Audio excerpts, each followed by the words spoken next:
ముగ్గురు ప్రియులతో కలిసి భర్తను 6 ముక్కలు చేసినటువంటి ప్రియురాలు. సో ప్రజెంట్ ఈ న్యూస్ సోషల్ మీడియాలో చాలా మటుకు వైరల్ అవుతోంది.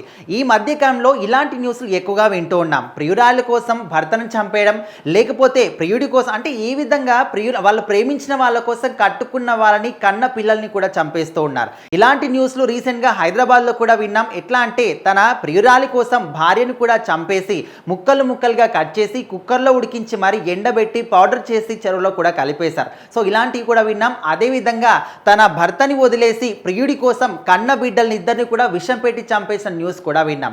సో ఇప్పుడు ఇలాంటి ఘోరాలు వినాల్సి వస్తుందని చాలా మంది కూడా అంటే బాధపడుతున్నారు. ఇలాంటి న్యూస్లు కూడా ఇలాంటి కాలంలో వింటున్నాం. కట్టుకున్న భర్తని కన్న పిల్లల్ని కూడా చంపేసేటువంటి అలాంటి ఆలోచనలు ఎందుకు వస్తున్నాయి, ఇలాంటి మోజులో ఎందుకు పడుతున్నారు, ఇది సోషల్ మీడియా ప్రభావమా లేకపోతే సినిమాల ప్రభావమా ఏంటి అని కూడా చాలామంది అయోమయంలో పడుతూ ఉన్నారు.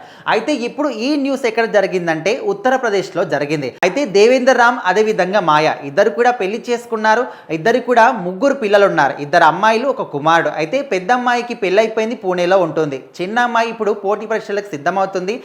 వాళ్ళ కొడుకు మాత్రం హాస్టల్లో ఉంటున్నాడు. అయితే ఇక్కడ భర్త ఎవరంటే రిటైర్డ్ ఆర్మీ పర్సన్. సో తను 2023లో రిటైర్డ్ అయ్యారు.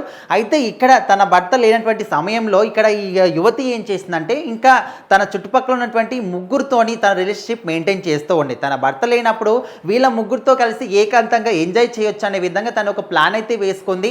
అసలు లేనప్పుడే ఈ విధంగా ఎంజాయ్ చేస్తే మొత్తానికి లేకుండా చేస్తే మొత్తానికి అడ్డు లేకుండా పోతుంది కదా అనే విధంగా ముగ్గురు ప్రియులతో కలిసి ఒకరు కాదు ఇద్దరు కాదు ముగ్గురు ప్రియుల్లో వాళ్ళ ఏజ్ అంతా కూడా ఖచ్చితంగా 30 సంవత్సరాలకు ఎక్కువగానే ఉంటుంది. అయితే వీళ్ళ ముగ్గురితో కలిసి ఒక పర్ఫెక్ట్ ప్లాన్ని మాత్రం తను వేసుకోవడం జరిగింది. తన భర్తని తన పొలం దగ్గరికి తీసుకెళ్ళి అక్కడే పెద్ద పెద్ద బండరాళ్లతో తన భర్తని చంపేయించి 6 ముక్కలుగా కట్ చేసి పొలాల్లో కూడా అంటే కుప్పలు కుప్పలుగా పెట్టడం జరిగింది. సో ఆ తర్వాత ఏమీ తెలియదనే విధంగా పోలీస్ స్టేషన్లో కూడా నా భర్త కనిపించట్లేదు అనే విధంగా కంప్లైంట్ కూడా ఇచ్చింది. అయితే తన ప్రవర్తన కొంచెం నమ్మే విధంగా లేకపోయేసరికి పోలీసులు కూడా ఈ కేసును నమోదు చేసి దర్యాప్తు చేస్తే అంటే తమదైన శైలిలో ఒక విచారణ చేపడితే అప్పుడు నిజం అనేది బయటకు వచ్చింది. ఓకే, నేనే నా ముగ్గురు ప్రియులతో కలిసి నా భర్తని చంపేశాను అనే విధంగా ఎక్కడైతే చంపేసిందో ఆ ప్లేస్ని కూడా చూపించడం జరిగింది. అయితే ఇలాంటి ఘోరాలు ఎందుకు జరుగుతున్నాయి, ఇది సినిమాల ప్రభావమా సోషల్ మీడియా ప్రభావమా లేకపోతే ఇలాంటి అసలు ఇప్పుడు రాబోయే రోజులు ఏ విధంగా ఉండబోతున్నాయి, కలికాలం ఉంటుందా, అసలు యుగం అంతమైపోతుందా, ఇలాంటి ధారణాలు చూడాల్సి వస్తుంది.